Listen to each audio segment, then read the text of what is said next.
Praise God. Hallelujah. So we were reading the verses second read like this. He brought me up also out of an horrible pit. और हमने सीखा है कि यहाँ पे ऐसे लिखा है कि उसने मुझे सत्यानाश की गड्ढे और दलदल की खींच में से उबाला है Out of the mere clay, और दलदल की खींच से उन्हें मुझे उबारा है and set my feet upon a rock, और चट्टान पर मेरे पैरों को दृढ़ किया है and established my goings. और मेरे पैरों को वहां पे उन्होंने दृढ़ किया है And he hath put a new song in my mouth, और उन्होंने एक नए गीत को मुझे दिया है even praises unto our God. ताकि मैं परमेश्वर की स्तुति कर सकूं Many shall see it और बहुतेरे उसको देखेंगे and fear, डरेंगे and shall trust in the Lord. और यहोवा पर भरोसा रखेंगे Each and every word is very powerful. और हम देखते हैं कि यहाँ पे हर एक शब्द जो है उसमें जो है सामर्थ्य भरा हुआ है Everything is included in the first three verses. और हम देखते हैं कि पहले 3 वचनों में सब कुछ यहाँ पे लिखा गया है If you're not understanding, go through again. और आपको समझ में नहीं आता है तो हमें फिर से उसको दोहराना है When you listen to the word of God, जब हम परमेश्वर के वचन को सुनते हैं try to understand each word. तो हमें एक एक शब्द को समझना चाहिए Each word is written powerfully in the Bible. क्योंकि एक एक शब्द जो है वो हमारे लिए लिखा गया है Each word has power and to encourage you and give you more strength. और हर एक वचन में सामर्थ्य है ताकि वो हमें उत्साहित कर सके और हमें बदले If you are not listening to the word, और अगर हम परमेश्वर के वचन को नहीं सुन रहे हैं you are not understanding the word, और अगर हम उस वचन को नहीं समझ रहे हैं you will be like a child. तो हम जो है एक बच्चे के समान होंगे And child who is dependent on milk. एक बच्चा जो दूध पर वो रहता है In the beginning, when you come to know Christ, जब हम पहले में यीशु मसीह को जानते हैं you was child. तो हम भी एक बच्चे थे But when you know Jesus, लेकिन जब हम यीशु मसीह को जानते हैं and when you walk with him, और जब हम यीशु मसीह के साथ चलते हैं you will know more about Jesus. और जब हम यीशु मसीह के बारे में और भी जानते हैं And you will know more a child. तो अब हम सिर्फ एक बालक नहीं And you are no more dependent on milk. और सिर्फ हम दूध पीने वाले बच्चे नहीं हैं Let's read the word from Hebrews. तो हम एक वचन इब्रानियों के लिखे हुए पत्री से एक वचन को पढ़ेंगे Hebrews chapter 5, 13 and 14 read like this. अध्याय 5, 13 और 14 वचन को हम पढ़ेंगे Anyone who lives on milk, being still an infant, is not acquainted with the teaching of about righteousness, but solid food is for the mature, who by constant use have trained themselves to distinguish good from evil. क्योंकि दूध पीने वाले बच्चे को तो धर्म के वचन की पहचान नहीं होती क्योंकि वह बालक है पर अन्न सयानों के लिए है जिनकी इंद्रानियों अभ्यास करते करते भले बुरे के भेद करने में निपुण हो गई है So here what we see, anyone who is living on milk is still an infant. तो यहाँ पे हम देखते हैं कि जो कोई दूध पीने वाला है वह अभी भी बच्चा है So here it is like this, the sermon is going on, a few is listening and a few are not listening. और जब हम संदेश को दे रहे हैं तब अगर हम सुन नहीं सकते समझ नहीं सकते हैं And who are listening, they are listening but they are not understanding properly. और जो कोई भी सुनते हैं वो सिर्फ सुनते हैं लेकिन उसको समझ नहीं पाते So according to these words, if you are not understanding properly, if you are not listening good, you are still living on milk just like an infant. और इस वचन के अनुसार अगर हम अभी भी सिर्फ सुन रहे हैं और समझ नहीं पाते तो अभी भी हम बालक हैं And on the other side, who listen properly and understand it correctly, they are ready to take solid food as like a mature person. और दूसरी ओर हम देखते हैं कि जो कोई भी अन्न जो वचन को सुनता है और समझता है वो अन्न लेने के लिए सयाने हैं So they are the same people who by constant use have trained themselves to know better what is good from evil. और वो वही लोग हैं जो अभ्यास के द्वारा भले बुरे के भेद को जानते हैं। In the beginning, maybe when you read or listen, it is very difficult to understand. और पहले-पहले हम जब वचन को पढ़ते हैं तो ये बहुत ही कठिन सा चीज़ है कि हम उसे समझें It takes time. और हमें ज़रूर उसमें समय लगता है Let it be. और वह ऐसे ही हो। Don't leave. Just repeat the process again and again. तो हम वहाँ पे छोड़ ना दें लेकिन उसी का अभ्यास करते रहें। Go back and read it again. हमें फिर से उसी को दोहराना है That is what you did with your job. और उसी चीज़ को हमने अपनी नौकरी में भी किया है Then only you will understand it properly. और तभी जाके हम इसको समझेंगे। My question is for you today. और मेरा प्रश्न आपसे यह है Who wanted to be like a child? कि कौन आप में से बालक की तरह जीना चाहता है? I can understand that in the beginning you was child, but who wanted to maintain the child life? और मैं समझता हूँ कि पहले में हम जो है सभी एक बालक की तरह जिए हैं Who is dependent only on milk? जो दूध पीने वाले बच्चे के समान है। Or today you wanted to say that I want to be a mature person and I want to take solid food. लेकिन आप ये कह सकते हैं कि मुझे सयाना बनना है और मुझे अन्न जो है वो उसे खाना है। So little bit, you wanted to know more about the word of God. This is what you have to do. और वचन हमें यह सिखाता है So to know him more or walk with him कि हम यीशु मसीह को जाने और उसके साथ जो है हम चले or come closer to him. और हम उसके करीब आए। Simple thing, read 5 or 10 minutes the word of God every day. और इसके लिए जो है हमें परमेश्वर के वचन को पढ़ना है। You will understand and you will gain wisdom and good understanding. तो हमारे में जो है वो समझ बढ़ेगी और हम जो है उस बुद्धि को प्राप्त करेंगे।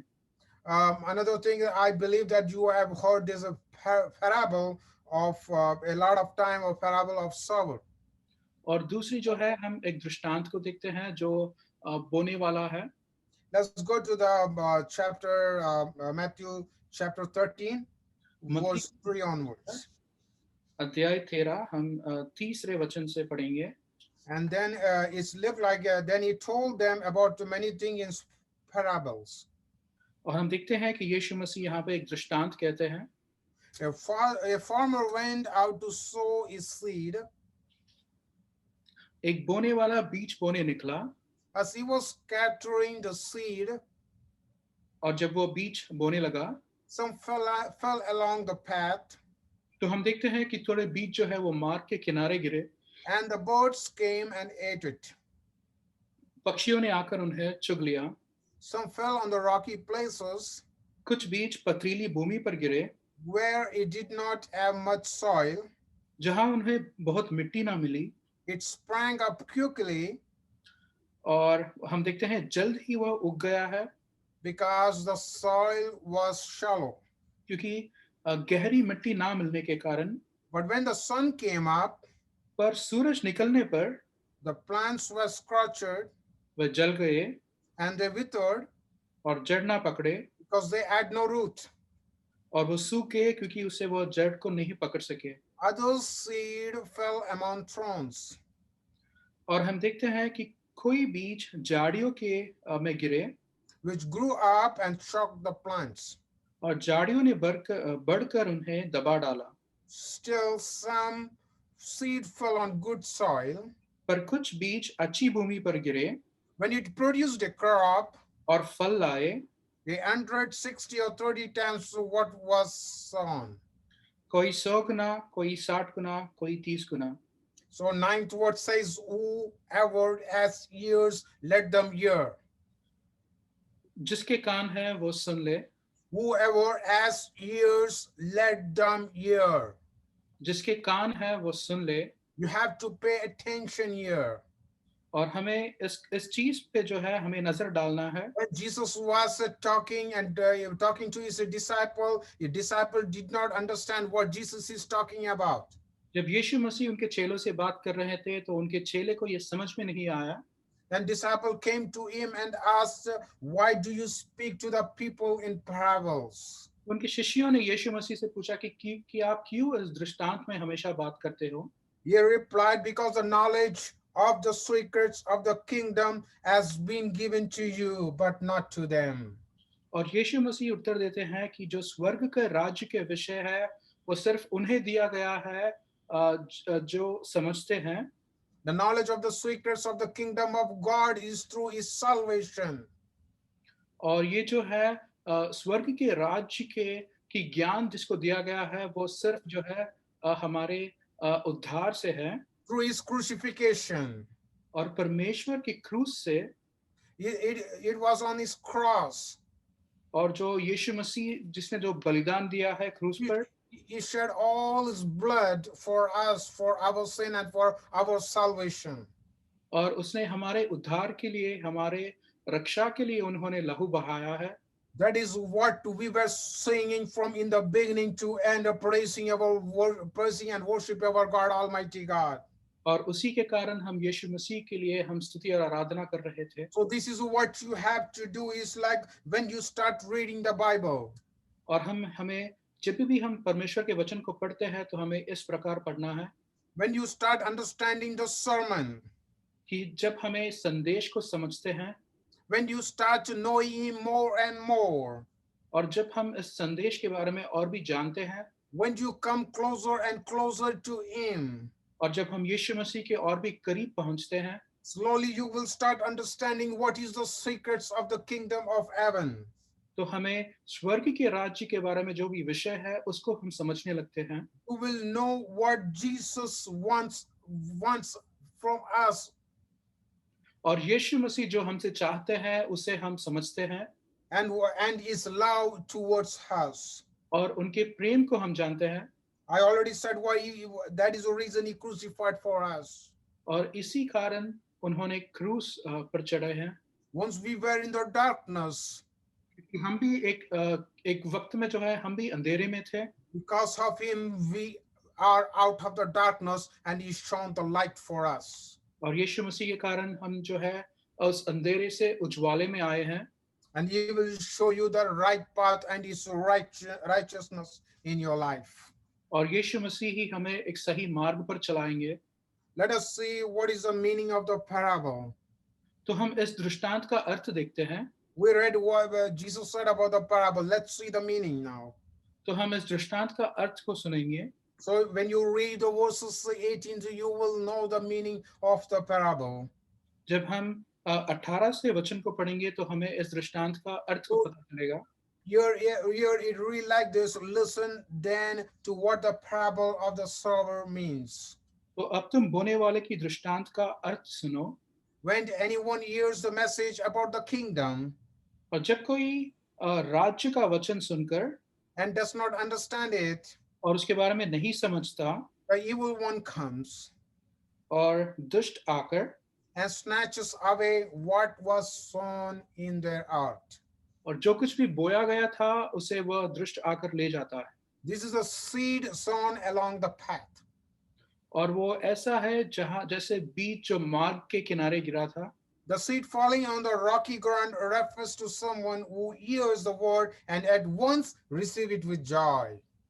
और पथरीली में जो भूमि पे गिरा हुआ बीज ऐसा है जो व्यक्ति वचन को सुनता है और आनंद से उसे स्वीकार करता है। But what happens to them? But since they have no root, they last only a short time. लेकिन जाड़ी ना होने के कारण जो है वो थोड़े ही समय तक टिक पाता है।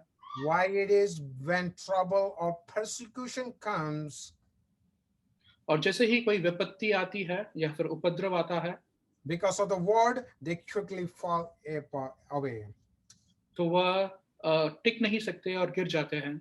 The seed falling among the thorns, और जो झाड़ियों में गिरा हुआ बीज है, refers to someone who hears the word, और वो इसे कहता है जो वचन को सुनते हैं। worries will come in your life. क्योंकि जो है विपत्ति जो है हमारे जीवन में आ सकती है। Problems will come in your life. और चिंताएं भी आ सकती है। Situation will come in your life. और क्लेश जो है हमारे जीवन में आ सकते हैं। What happens to that person? The word is choking him. और हम देखते हैं कि इस व्यक्ति को जो है वो सारी चिंताएँ जो है उस व्यक्ति को दबा डालते हैं making it not fruitful but unfruitful. और वो फल लाने से उन्हें दबा डालता है। But what happened to the seeds, that seed falling on the good ground? लेकिन जो बीज अच्छे भूमि पर गिरते हैं, So that refers to the person who hears the word and understand it properly. वह इसे कहलाता है जो व्यक्ति वचन को सुनता है और उसे समझता है। This is what is happening to the person who produces a crop yielding 160 or 30 times what was sown. और वो व्यक्ति जो है ऐसा है जो उस पे जो है 100 गुना या फिर 60 गुना जो है फल लेके आता है। He's not only listening, but he's producing and is going in multiplications. और वो सिर्फ सुन नहीं बल्कि वो समझ रहा है और वो जो है फल ला रहा है। So I want to ask you one question today to you all. और मैं आप सभी से एक प्रश्न पूछना चाहता हूँ, Where do you want to stand? आप कहाँ पर खड़े हो? Examine yourself. चलो हम अपने आप को जांचते हैं Let's examine yourself for a few minutes. और कई मिनट के लिए हम अपने आप को जांचते हैं Just give yourself for a few minutes. और अपने आप को जो है हम जांचते हैं। Do you want to be a person who is just listening और आप ऐसा व्यक्ति बनना चाहते हो जो सिर्फ सुनते हैं but not understanding? लेकिन उसको समझ नहीं पाते, Or you want to be a person who is listening and understanding it? या फिर आप ऐसा व्यक्ति बनना चाहते हो जो वचन को सुनते हैं और उसको समझते भी है, When the problems comes, when the troubles comes in your life, you cannot stand anymore.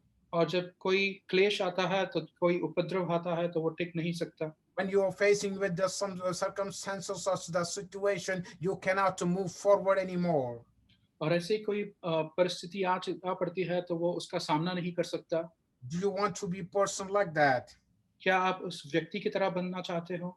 Or you want to be the person who hears the word and understand it properly? और या फिर क्या आप उस व्यक्ति के तरह बनना चाहते हो जो वचन को सुनते हैं और समझते हैं And is not only understanding, but yeah, the same person who is producing and in multiplications. और सिर्फ समझना ही नहीं, वो व्यक्ति जो है वो फल लेके आता है। He is not only producing for himself, but he is starts producing for others. और वो सिर्फ अपने आप के लिए नहीं, दूसरों में भी जो है वो फल लेके आता है।